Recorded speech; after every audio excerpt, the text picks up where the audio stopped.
This is gonna hurt. It's time for the Suffering Podcast.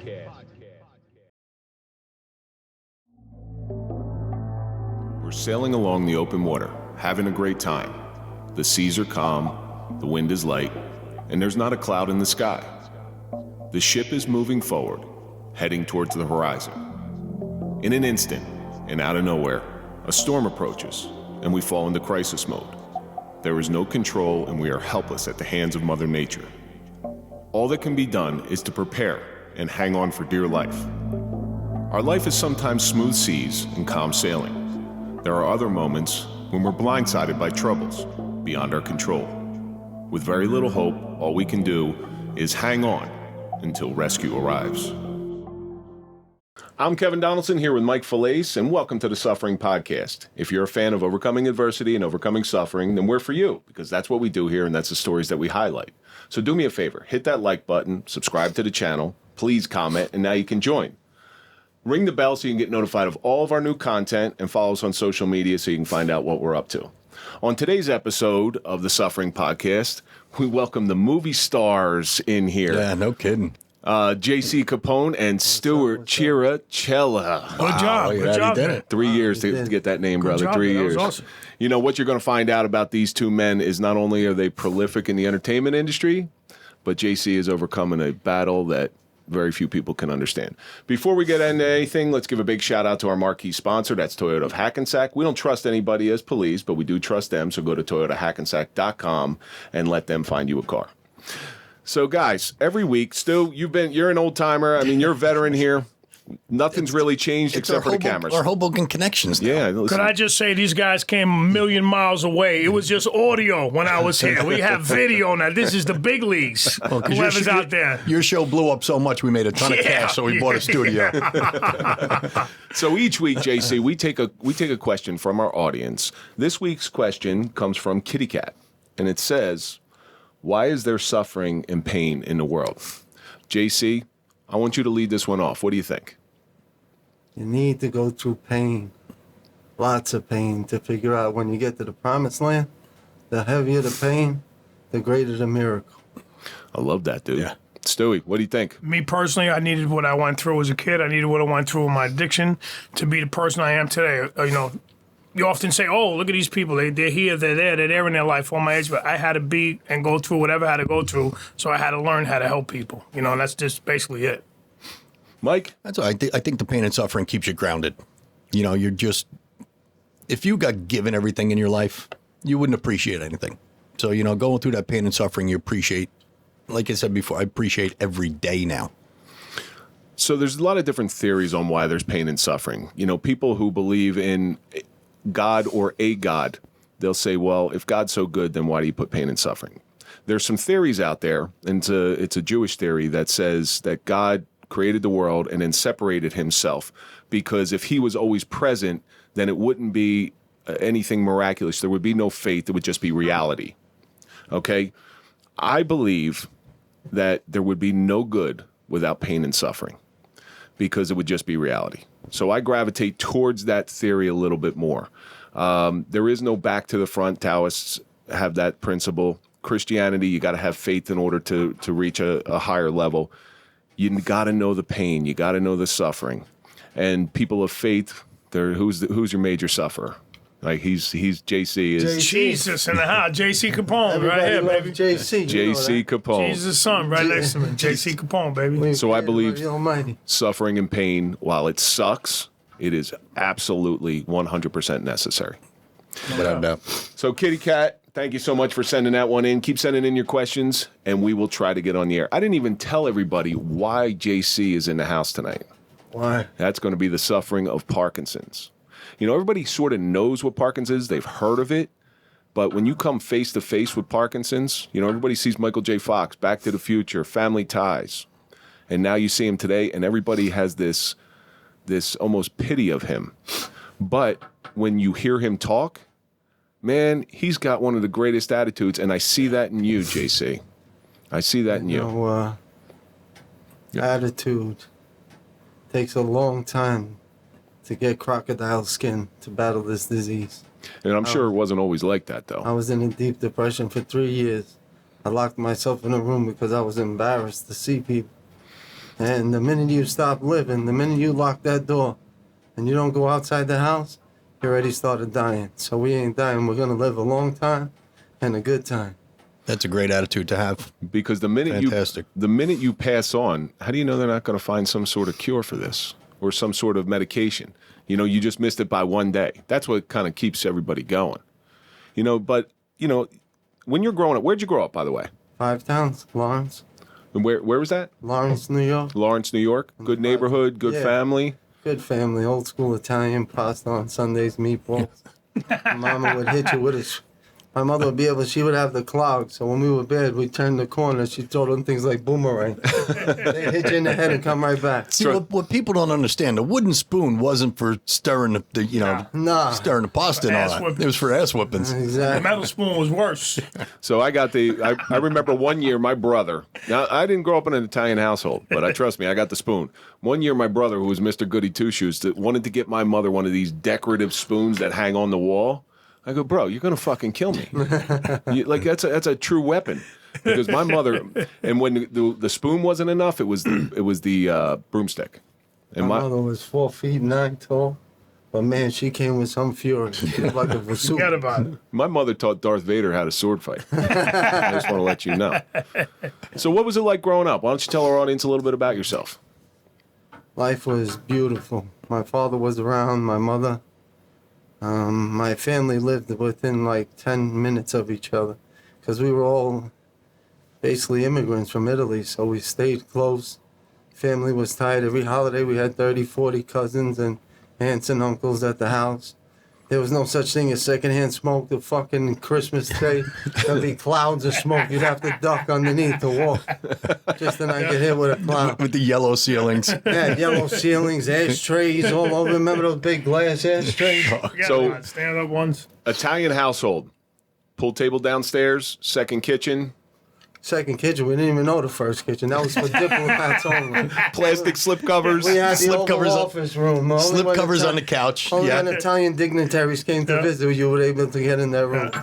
The plastic runners on the rug. My mother had a velour couch, green velour. The thing turned purple after so many years of the plastic being on. 95 degrees, you're sitting on plastic.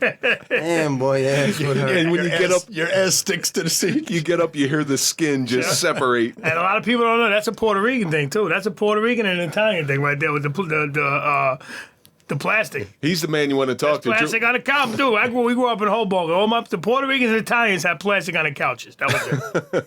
with, was it. with the room that nobody ever went into. Nah. No, that was the Oval Office. Nah. The Oval Office. They had security, trip alarms. My mother would know. She would be outside. She'd hear the trip alarm go off, come inside. John, get out of that fucking room. Like, Jesus, man, what do you got, a trip alarm? Silent alarms. So you're a sports guy, hang around guy, getting into trouble? What were you like? I wasn't a troublemaker, but trouble always kind of finds us. But I wasn't a troublemaker. And as far as sports go, I didn't like to be told what to do too much, so we didn't play too much sports. We just hung around, played cards, went fishing, Yeah. shit like that. Well, I know, Stewie, you went down that path, but you were a sports guy, though. I love to play because of the fact my father had me out there track first every season, basketball, football, baseball. It was nonstop, dude. It was just, and then the bats and balls went away and we started, getting high. Well, isn't that the way? Basically. I don't know what it's like in New York, but in Jersey, when you don't have the sports, man, an idle mind is the devil's playground. There's not much to do. Yeah. That's your quote. I stole it from you. So Yeah, no doubt. My father made sure he found something to do. Get up and cut the grass. Go water the lawn.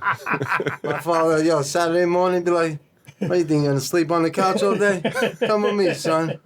were your parents greenhorns? Yeah, Yeah, no kidding. yeah. So for those people who are listening outside of the New York metropolitan area, a greenhorn is right off the Zip boat. is right off the boat. Right off the boat from Italy. We Don't spoke say the other G word. The other G word's no good, though. Girl? What's the other G word? You talking about greaseball? Guinea. Greenhorn's acceptable. Guinea, no good. So A guinea could call someone a guinea. But but I married one. Does that count? Yeah. Guinea And past. time to injection. Yeah, exactly. I was That's just the going to say that. Worst fight I ever got into with my wife. I used the G word, and I got that from The Godfather. Worse than the C word. I got that from The Godfather. But funny story about that word.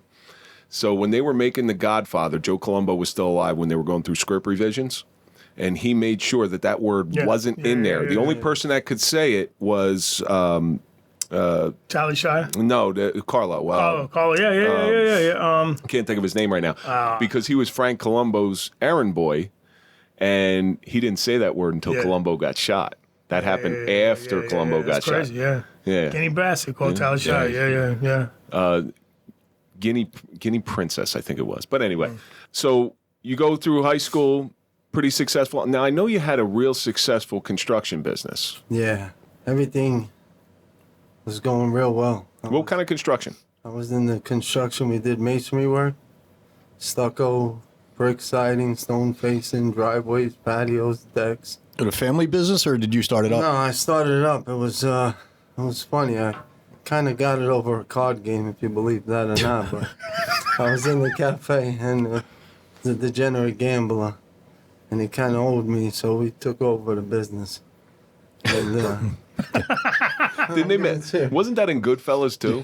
no, I don't know about Goodfellas, but I could tell you. But all my life, I told everybody I was in construction anyway, so it kind of fit the bill. So when I got the business, everybody knew I was in construction. It was like, all right. So that's your business. Oh no! Everybody went. He wasn't lying. He really is in construction. But This show is sponsored by BetterHelp. You know, during my darkest of times, I knew what I was doing wasn't right and wasn't healthy, but I overthought everything in my life, and I just couldn't get it together. You know, Kev, sometimes your brain is so scrambled that there's people out there that know more about your own brain than you know about your brain. And that's when I found therapy. I was able to organize my thoughts through therapy and get some coping skills in there so I could just have a little bit of peace. You know, I mean, therapy was real important, I think, to both of us, because it made us realize why we're thinking the way we're thinking. So if you're thinking of starting therapy, give BetterHelp a try. It's online, it's convenient, and it's flexible. So make your brain your friend with BetterHelp.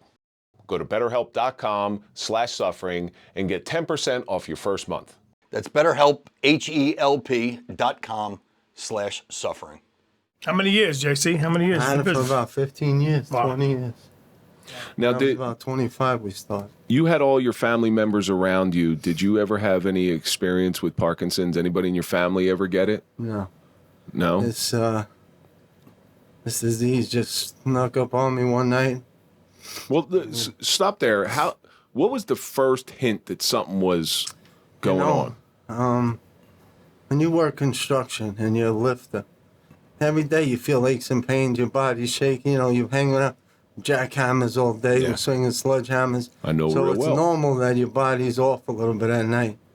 But when I came home one night, it was about 4 a.m, and I'm laying in bed, and I start shaking.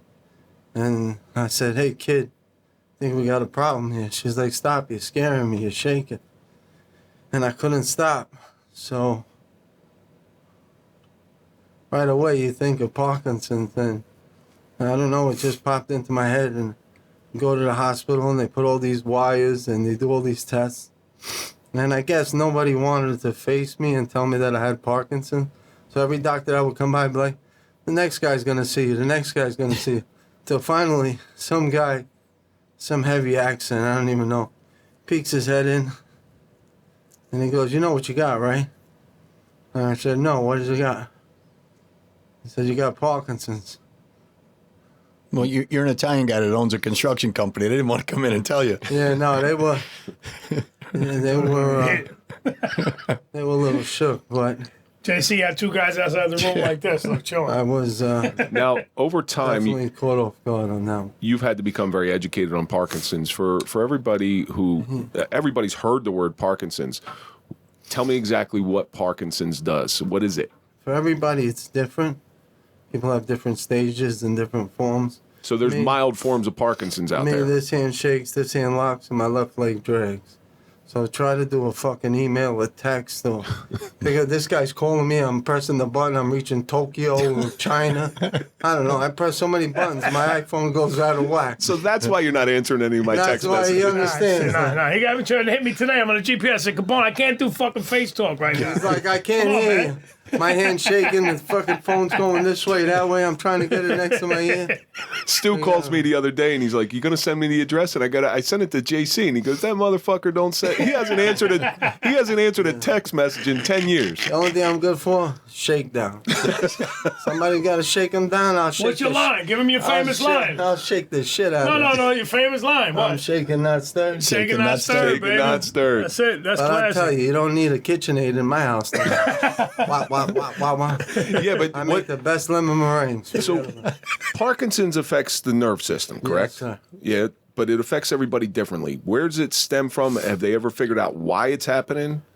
There's so many theories out there. They could put a fucking man on the space station for 10 years, but they can't figure out how to stop somebody from trembling. And the meds that they give you only mask the disease. There's no cure out there. So if anybody says they got a good grasp on it, if there's no cure, they don't understand it really, you know? Yeah. And, you know, you kind of gives you a gut check. Because before, we were talking about pain. And it makes you realize how much pain you could actually withstand. Because there's days where I'm flopping on the floor like a fish out of water. And then at the end of the day, I'm working out or I'm moving or I'm seeing somebody or acting in a movie. And you say, man, I could do this even though I'm in this condition.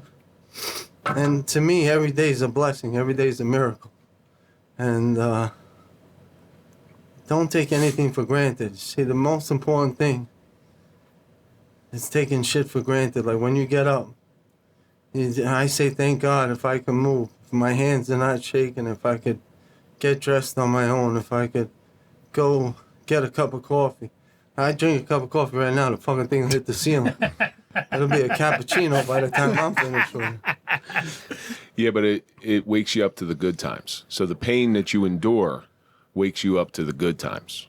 Definitely. Yeah, so Now, how old were you when you got diagnosed? I was 40. 39 and a half. you're 39 and a half. How old are you now? 47. Damn, fucking Parkinson's must de-age you or something. I know. Hey, look, He's got look, no Sean. wrinkles, no nothing. No, The guy said Get a to good me, shot of Capone's good he side. left says, side. this guy says, you might shake, but thank God you're handsome. I said, oh, that's nice. maybe he was hitting on you. Yeah, you never know. Give me a banana. I go all night. Why do you think I'm still married? Well, don't ever answer those ads for a free banana cleaning. No, Okay. So when you first found out, you go home from the hospital, you get this diagnosis. right. Did you go get another check? What was the next move? For the first 6 months, you're in denial. You're like, it can't be. I'm working out. I'm taking my vitamins. We grew up in a household where we didn't do drugs. We didn't drink. We didn't do smoke. Cigarettes, but that was it. Cigars. And to get Parkinson's came out of left field. So you're like, yeah, it's probably just a pinched nerve or something. I'll work it off. Like everything else that I used to do. And it wasn't stopping. So after 6 months, you go check out another person, and you're trying to hear a different answer. And it's always the same answer. It's Parkinson's. So, That's the Italian in you. You ask the question until you get the answer you want. the hardest time with Parkinson's is two events that I remember. The first one, when I knew for sure it was Parkinson's, and I went to my dad's house. And I was walking in and I was shaky. And now me and my old man were tight. And he started to cry because he saw his little boy have Parkinson's. Good job. And that kills you. And so my father was battling cancer. So I didn't want him to worry about my fight. So I just go home and I don't see him for like 2 years. Because I didn't want to put an extra burden on him. And that's the first time. Second time, my son was born at 4.2 pounds, 7 weeks early. he first comes out of the womb. And the father's customary that he cuts the cord and holds him. The nurse goes, I don't think you should hold him, sir. God forbid you drop him or something. So I didn't hold my son or cuddle with him or anything for the first 9 months of his life because he was too small. And so now, finally, we're getting that father-son bonding, you know, but it took almost 3 years to get there. That, my friend, might be the most amount of suffering for a father to not be able to bond with their child that I've ever heard. And I've heard some awful stories in this studio. You want to talk about pain? That's some real pain right there. You're a strong man. That's got to be tough. Yeah. That's got to be tough. So physically, as far as other than the signs of shaking, what kind of pain does your body feel because of Parkinson's? You don't sleep. You don't eat right. Because, I mean, don't get me wrong. Right now, I was sitting in 2.5 hours of traffic. And I'm driving. Don't look at me, look at him. And I'm thinking, and I'm a little on the edge right now, but it does calm down once in a while, and you do get moments of relief, and just like you said, you enjoy those moments, and you hold them precious, and that's why I'm here to say don't take anything for granted. When I first got my license, I would drive the car to the corner store to get milk. Now I try to walk and I can't, and I drag my ass to the corner store just to get milk, just to prove that I can still do it. But I've seen the videos. I've seen you working out. Yeah, no, man, I tear it up in the Well, gym. look at him. He's still rock solid. Nah, this disease is occupying my body right now, but it ain't beating me. No. Ain't nothing gonna beat me. I'll tell you that. I'll take the devil and fucking shove it up his ass. Is there anything that spurs on the shaking more than, or is it just when it's like when you get into a stressful situation, or yeah, that's what I'm saying, like stress. Anxiety levels get elevated, which could be anything. Today I was watching the Fonz. The thing Richie gets into a motorcycle accident. I'm sitting over there crying like, oh, he's in a coma. And I'm thinking, man. I know that episode. If my son wants a motorcycle, fuck that. He ain't getting shit. He's getting my Dodge Ram with the stars on it. But how's this changed the way you have, how many children? Two. How's this changed the way that you raise your children?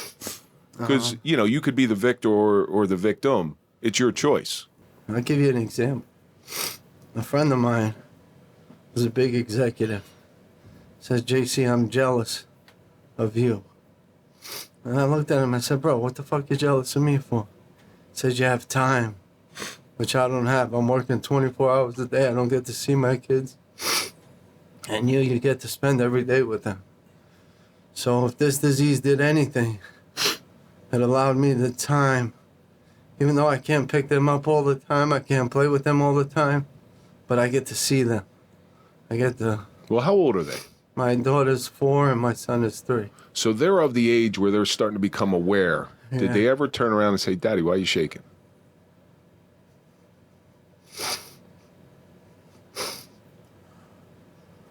My son at 2.5 learned the word Parkinson's. So when he sees me shake, he says, my daddy has Parkinson's disease. And so that's, they know the word and they see me shake, but I don't think they know the severity of it yet. Because daddy always hides it from them, you know. And if I'm shaking, I'll play like keepy uppy with the balloon, or I'll make sure that I could do something laying down on my back. But I'll keep them entertained for as long as I can. So I try to deflect them from seeing the full force of this disease, you know.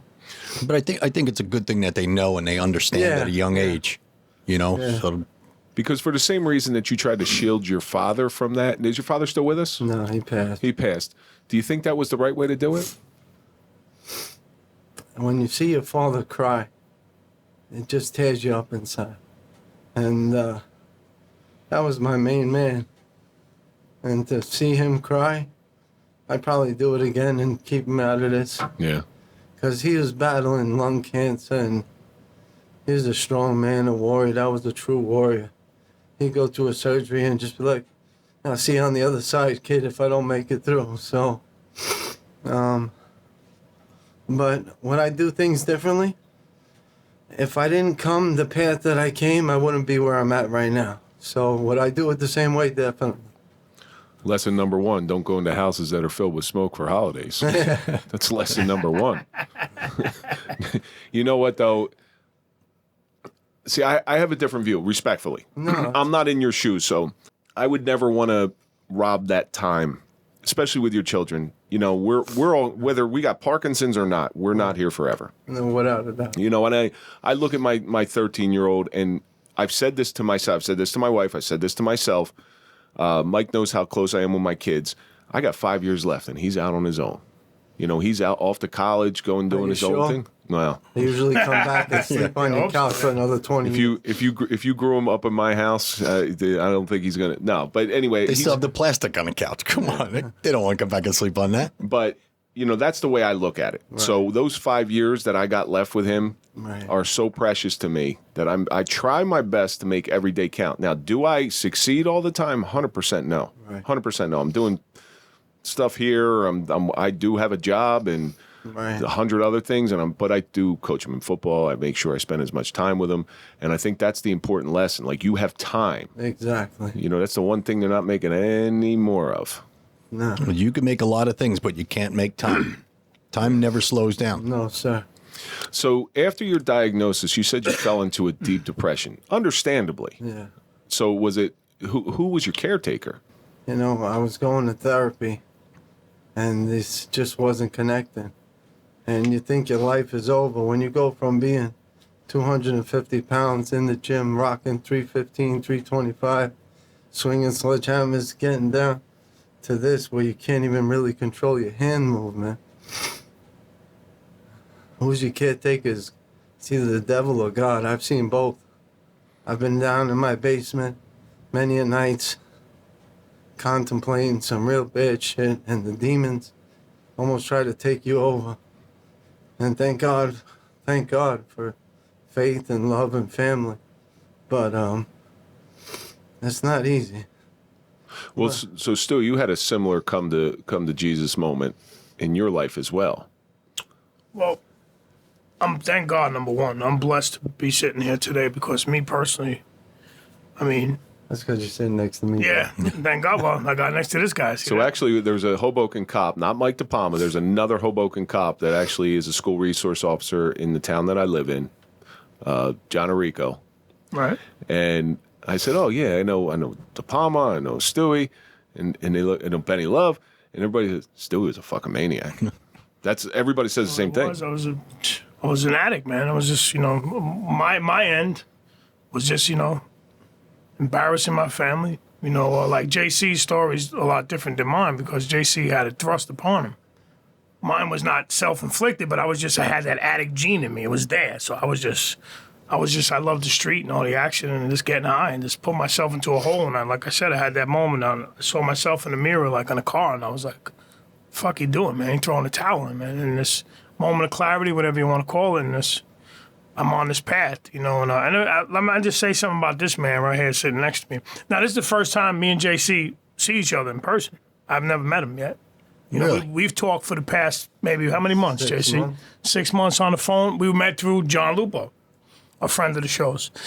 Johnny And Blaze. Johnny Blaze, kid. Johnny Blaze. So who's I got a story Go about ahead, Johnny go, Blaze. Go. So Johnny Blaze, you gave me his phone number, right? Johnny Blaze got baptized by the same pastor that's the head of my church, who's a good friend of mine, I was there. Yeah. Ron Lewis. Yeah. Pastor Ron. Blaze? Yeah. So we went to he got rebaptized Christian, So he Pastor Ron Lewis, the guy who baptized John Lupo, has been in here. Fantastic story of faith. But even Pastor Ron Lewis, your story, you may think you're different, but you're not. You all have that moment. Yours might have come in the basement when you're starting to contemplate some bad stuff, but eventually you got to say, like, what the fuck am I doing? Just like what you said. Was that tell me about that moment. Comes to a point where you just grab your nuts and say, hey, we're in a fight and we're not going to give up until this fight's over. And I'll tell you, Parkinson's picked the wrong motherfucker to play with because I don't get scared. It's going to take a lot to take me down. Even when I'm down, I get up. So life was, I really believe that I was built stronger in the past physically, but God needed to break me down all the way down. I mean, he took the rug out, the floor, the subfloor, the basement, and he broke me down to zero to build me up mentally and physically and spiritually strong. Well, they say that God gives his toughest battles to his strongest soldiers. That's correct. That's You know, correct. Maybe I don't want to say maybe you got it because you're strong and you could show people to be strong. You know, if I asked God, this was about 3 years ago, maybe a little more at this point. I said, if you give me this disease, I'll carry the cross for you, brother. I don't mind that, but make it a productive one. Yeah, exactly. Don't make this just another story that dies. Somebody gets put into a home because nobody wants to take care of them. That's what happens to a lot of these people. They get to a point where they're uncontrollable. You don't have the funds to hire a private nurse.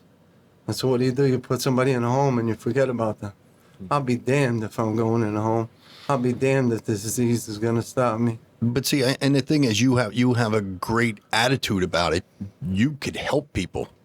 Well, Your suffering could be someone else's gain. You know, Like we talked about Michael J. Fox before. He's like the pioneer of yeah, definitely. Parkinson's. Nobody was ever really fighting hard for Parkinson's. Here's an argument for you, JC, because since you were a Mason, Right. and it's going to have a lot to do with you. Try building. Did you ever try to build a house on a foundation that's that's shitty? Yeah. Fucking house falls right down. But when you're broken down to the You got foundation, nowhere else but up, son. you got nowhere else to go but up, man. That's when the true believing begins. And this guy's positivity is infectious. I mean, Yeah. just from the first time that we talked and all that stuff, and JC will get into his acting stuff later on or whatever. But this man here is just every day. He's never off. Always on, never off, man. Always like, yo, what's up? And I love that. That you guys, you have that energy. Everybody, us four have that energy. He's never off. This guy's never like, Stu, I'm a little downtown. I want to talk. Always ready to talk. Always ready to bullshit, quote movie lines, everything. Well, so That's how he came into the studio today. Yeah, exactly. it was like a comedy routine when we came in here. But with Mike, so Mike and I deal with it a little different just because I know him. When he's quiet, things are not good. Things are not good. But I failed this week. I'm going to bear that cross. I failed this week. But this doesn't come out for a couple of weeks. So Yeah. we'll forget about it. By then. but it's as simple as a phone call saying, "Hey, bro, you all right? You good?" You know, sometimes as I don't want to say a macho guy, but a man's man, we were taught to keep everything close to the chest. Growing up in an old school Italian family, so when I was downstairs, I had the iron up against the forehead. I mean, I was ready to check out. And I sat down and had a real talk with God, and I said, what is this all about? What is this for? And for some reason, Instagram popped into my head, and I go on Instagram, and I get phone calls all the way from Italy to Belgium to all across the world that my relatives are on. And they're like, yo, what are you doing? I'm like, what do you mean, what am I doing?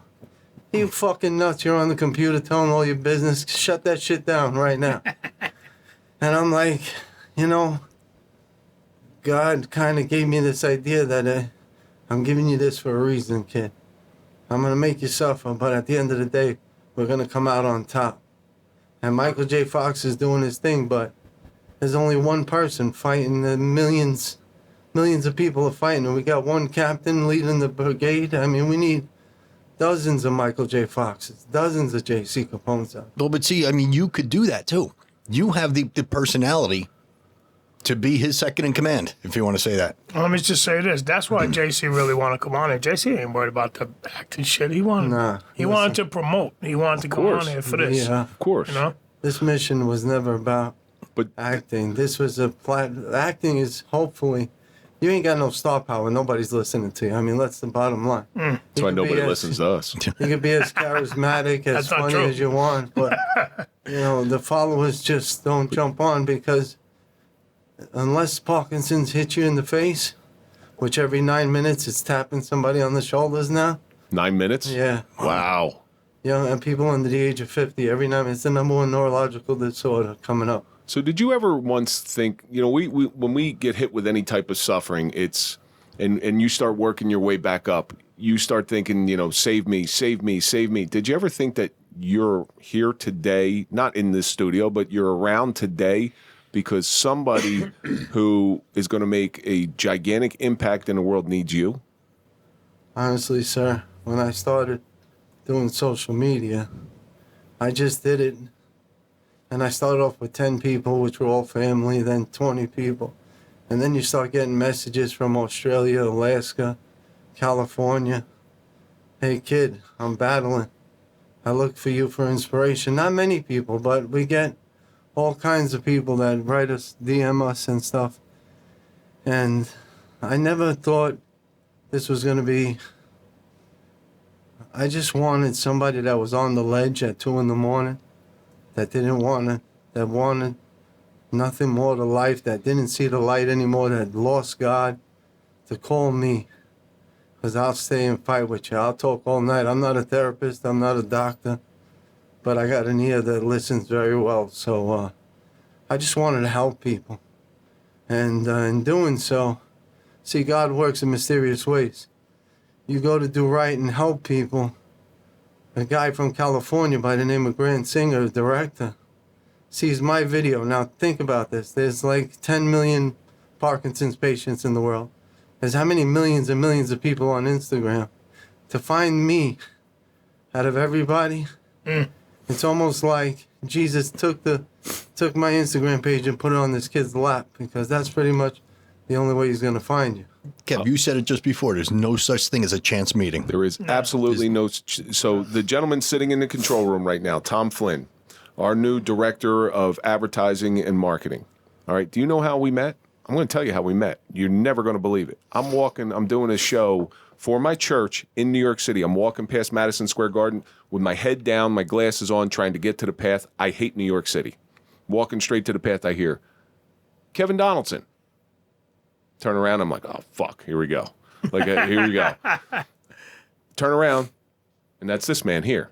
I didn't know this man. I've never seen this man, but he watched our stuff. He got a little hope from our stuff. He doesn't even have a picture on Instagram, so I didn't even know what he looked like. And oddly enough, it's through a connection with Mike DePalma that he found our show. But there's no chance meetings. That man has done amazing things, and he's been with us a very short time. So you going out on Instagram, you getting Parkinson's even. You could go back even further. Yeah, no, it's... you getting Parkinson's, there's a purpose for it. And that's what we... Tell them the story about the lady calling you and what happened, how you got the part. Tell them. Listen to this. I'm driving in my truck, and now I get a call. We get all these fucking robocalls all day long, so I keep hanging up the phone. So I see a California number. I'm hanging up the phone. The lady. So finally, this number keeps popping up. I'm like, Jesus, what the fuck is this? So I answer the phone. Arrogant, probably. What do you want? Yeah, what do you want? Lady's like, you hang up on me one more time, you're going to throw away a golden fucking ticket. This lady's like 70 years old. She's cursing at me. Poor lady was so indignified. She's like, this is the first time in 35 years I've taken somebody off the internet and actually called them. So I'm like, what do you want? She's like, we got a movie part for you. I'm like, a movie? You got the wrong guy. I'm no actor. I said, I'm lucky I'm a guy that shakes the shit out of somebody, but I ain't no actor. And she goes, no, Grant Singer's making a part in the movie for you. And I'm like, all right, you know what, if this is real, because I thought somebody was spoofing with me. So I said, you tell Grant to call me tonight at 7:30 and I'll talk to him in person. She goes, okay, I'll do that. So 7:30 rolls around, I get another phone call from California, says Grant Singer on the bottom. I'm like, oh shit, this is for real. So I thought you were going to say you hung up on him again. I'm like, yeah, what's Fuck you up? to say, Grant, get that. So he goes, Oh, your tone changes though. It's hey, what's up? It's not what do you want? now it's not like what do you want? Now it's like, oh shit, this is real deal, you know? He's thinking money So now. I'm saying, how can I help you? And he's like, your videos inspired me. And I'm like, my videos, the 30-second clips that I do in my basement, raw, I don't edit them, I mumble half the times. But he's like, no, you inspired me and my family, and we'd like to put you in a movie.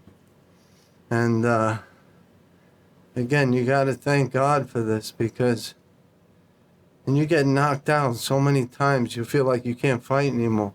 So I told him, I said, respectfully decline. And he goes, what? He says, I'm giving you the opportunity to work with Benicio del Toro, Justin Timberlake, Alicia Silverstone, Dominic Lombardozzi, Mike Beasley, Justin Timberlake, all these people. He's like, are you crazy? I said, you know what, I'm not interested. And I did hang up, but I respectfully hung up. And he calls back again. And he's like, I want you in this movie. I'm like, bro, I shake, I limp, I this, that. He's like, we know that already. We're fully aware of it. We accept you for who you are. We love you. Benicio wants you here. I want you here. So come on down. I still refused. And I know you think this is unbelievable, but Should have gave him Stewie's number. I was like, Stewie would have done it. I got you. yeah, why not? Tell him the story real quick. I know you got questions. Tell him Benicio del Toro at the table when he walked away. So, Listen to this one. he goes, are you going to freeze up on me?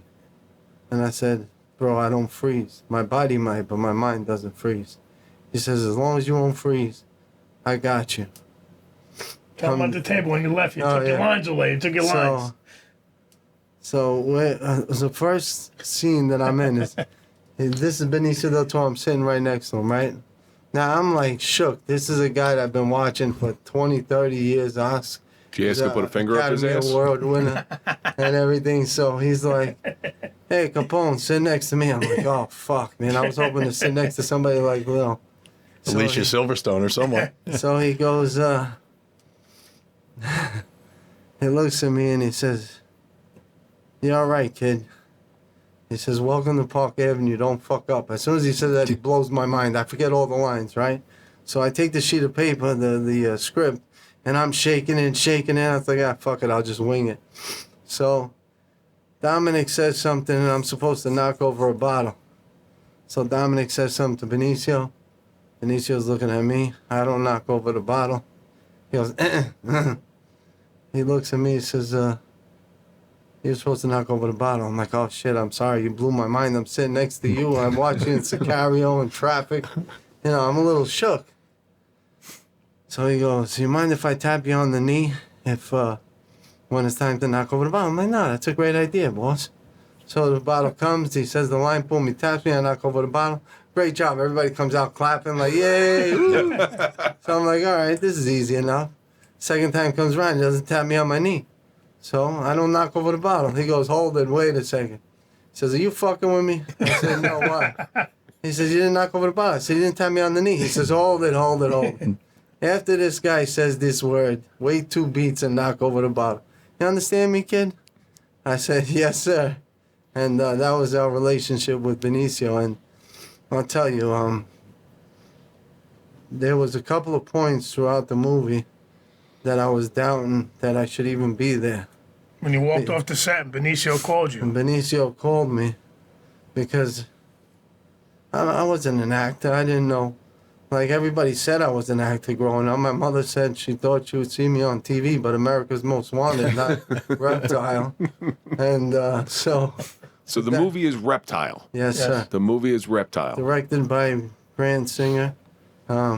Great people. It's got a lot of big names in it. It's got me. Yeah, and co-starring Benicio del Toro and Justin Timberlake. Yeah, I'm telling you, it's big time. Dominic Murder movie, mystery, good movie. Good movie, and I have like multiple scenes and dialogue with the man himself, all of them. But fuck what the haters say, because there's a lot of people out there that when you tell them good news, they're like, oh, you can't do this, you shake, you're nervous, you're anxiety. And well, I'm going to tell you why. Because if you succeed in what you're doing, what does that say about those people? You have Parkinson's disease. they're a bunch of lazy. They're looking at themselves in the mirror and say, here's a guy with a debilitating disease who is going out and making a success, making lemonade out of lemons. We make limoncello out of lemon. Limoncello. There you go. And here I am, perfectly capable. I don't have any neurological disorders, and I can do what you're doing. Well, none that you admit to. Oh, I have plenty. I'm not talking about me. I'm talking about metaphorically me, but I got plenty of disorders that we can talk about. I'm going to tell you a little story. A few years back, I ran into an old friend at CVS, and I was shaking, and I had my head down, and I was all depressed, getting my meds. And this kid comes up, and he goes, "Hey, JC, what are you all depressed about?" I said, "Bro, I got Parkinson's." He says, "And you're depressed about that?" I said, "Yeah." He says, "I got 6 weeks to live. I got stage 4 cancer. How do you feel about that? I would switch with you in a second to see my kids for the next 20 years, 30 years.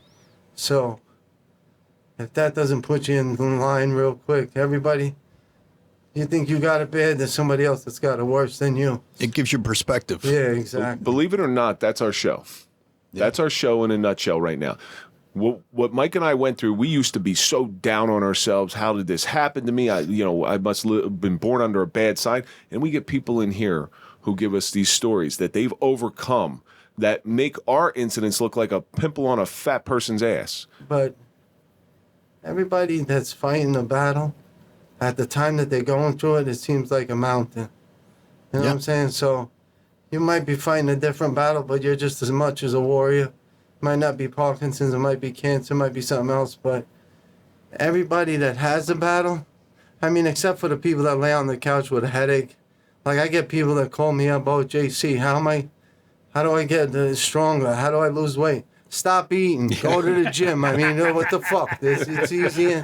You want to lay on the couch all day. I get up at 4:30 in the morning. I'm in the gym every day. But I'm eating chicken. It's Kentucky Fried, but I'm eating it. So, and then there was this one person. He calls me up. He's like, "Man, I had a rough day. I got a headache." And then he's come rambling on and on. And he goes, "Oh, wait, you got Parkinson's. What the fuck am I complaining to you for? I got it way better than you." And I said, "Thank you very much." I said, "I probably do." But, now, you also do this Punk Rock 101? Yes. Explain a little bit about that. How I met JC was Drew John again. So John says, "Hey, I got this guy I met, man, nice guy. He's in the movie. He didn't tell me the name of the movie. I didn't hear, he didn't say Benicio del Toro a bit more. He said he's trying to do his acting thing, and he wants to get started, and he wants to get some headshots, and he wants to do this and that." So I start talking to JC, and he's like, "Yeah, I got this movie coming off," and I was like, "This guy's rolling better than me. Fuck, I gotta hang out with him." You know what I mean? So like, all of a sudden we're doing the show. It's called Punk Rock 101, and we're shooting next week. We're gonna start shooting the pilot. It's about a manager, me, Jay Peach, who manages a rock band, and my sidekick is no less than my man JC Capone. Take a guess what my name is in the movie. JC? Floyd. No, Floyd. Kind of fucking Italian, Floyd. Yeah. Hey, JC, I But look like a Floyd. It fits him though. I look like a Floyd. You can say I don't know. And like, listen, we wrote him in. He got written in straight up. I've known like 2 Floyds in my life, and they both had mullets, so I'm going to say no on that one. Floyd. And this guy's fun. We did some readings. He's the funniest one on the readings. And then he's calling me up afterwards. "I don't think they like me." I said, "You out of your fucking mind? These dudes love you, bro. What do you think you're doing here? You're here. You're reading. He's making everybody laugh and joke." He's like, "Oh, I don't think they like me. They like you. Come on, bro. You're in there." So who wrote the script for Punk Rock? The script was from my. I auditioned for this last year. Director Kevin Arose. I got the part. Jay Peach. Kevin Arose. So I became good friends with Kevin. I started writing with Kevin. Floyd. Jay Peach and Floyd, baby. Remember those names. Remember those names. We're going to be there. It's going to be us too. So like he wrote the script. He put it together, and we started tailoring it. Me, him, and another Greg, another friend of mine, Greg. Look at Greg's last name, Greg Gonzalez. Greg, I'm sorry, Greg, if you're going to listen to the show.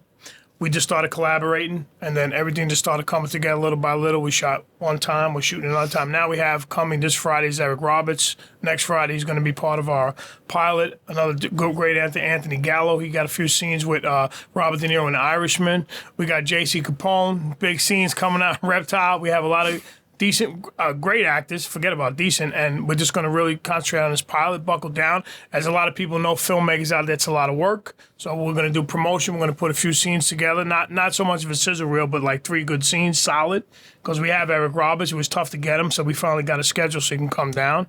Me and Capone are going to be in. I rewrote the scenes for me and Capone again to do with Eric Roberts. We'll have a scene with him.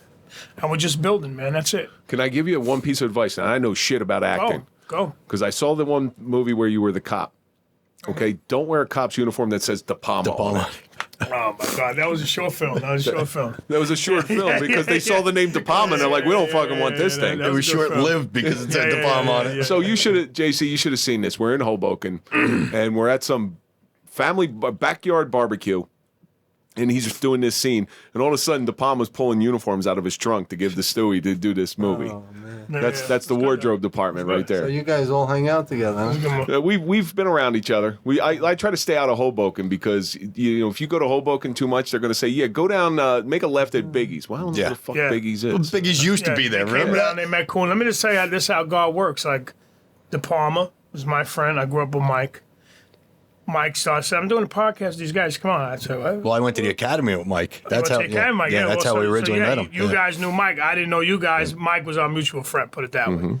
And it just like all of a sudden, and not to say that I've been getting these guys people, but like I send these guys people to do the show. You obviously, and like a lot of other people, and it's just awesome. Everybody gets to share their experience. You guys have the platform. You gotta give. I tip my hat, man. You guys came a long way, man. Well, you know what? It was thanks to guys like you that we have come a long way. Because I mean, how many Hoboken people? Oh we could sit here and rattle Not off just Hoboken, 15 a lot. Hoboken people. But it's the friendships that are built out of the mutual relationships. Yeah. So you're friends with a whole different bunch of people now, and the relationships that, as long as those friendships are in the best, with the best intentions, your friendships that blossom out of those friendships, or of those mutual relationships, Yeah, are real just friendships. huge. Yeah, they're unbelievable.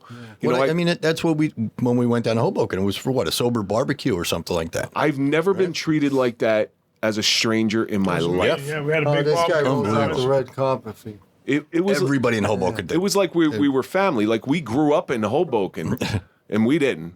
We didn't, but we had, Mary Sharon came in from Carlo's Bakery. Wow. So we've met these crazy people, and you're on the way up, man. You got some great things, so you better get this shit under control. Let me tell you, I'm blessed to have this guy in my life, man, because like I said, it was always positive. He's a little too much with the telephone during the day. He got to relax with that. But he's We got to waste time. but it's awesome, man. It's a blessing. This guy's a blessing, man. Positive, man. Good people. I got a funny story. One night I'm sitting outside and it's about 10:30 and I'm bored. So I said, you know what? Let me fuck around with somebody. So I call up Grand Singer and I get a message from the set manager. Absolutely no pets allowed on set. Right? So I'm like, all right. I just watched the Liberty Mutual commercial for the emu. So I said, I'm going to get this guy. So I call him up. I said, yo, Grant, we got a problem. He says, Capone, what's up? I says, your set manager just said I can't bring my pet on the set. He's my service animal. I go everywhere with him. So he goes, what do you got, a pit bull, a Rottweiler, a bulldog, what? I said, I got an ostrich. He says, what? I said, I got an ostrich.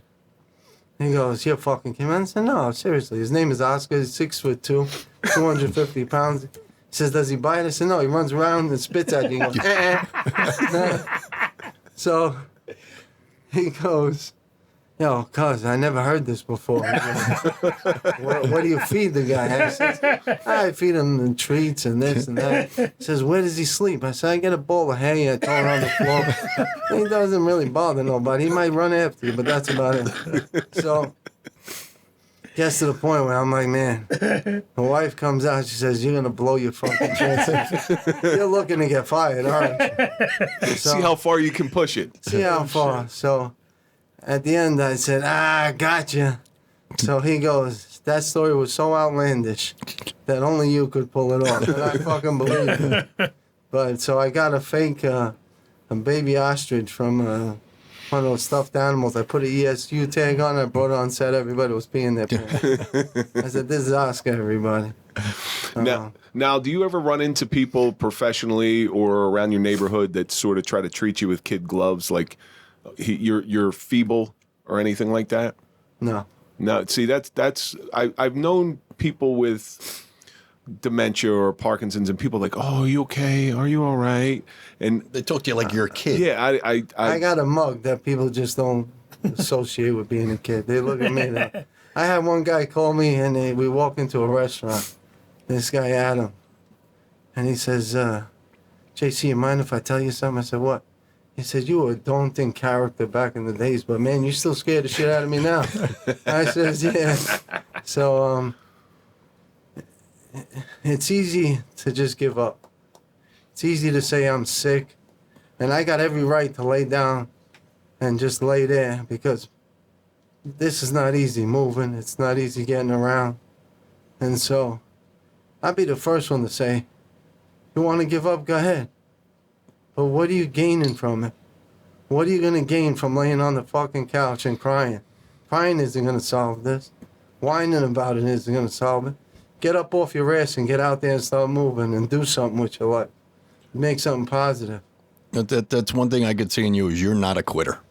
No. That I could see. But don't get me wrong. I get knocked down. Oh, yeah. And that's what I tell everybody. It's okay to get knocked down. It's okay to be afraid. It's okay to have fear.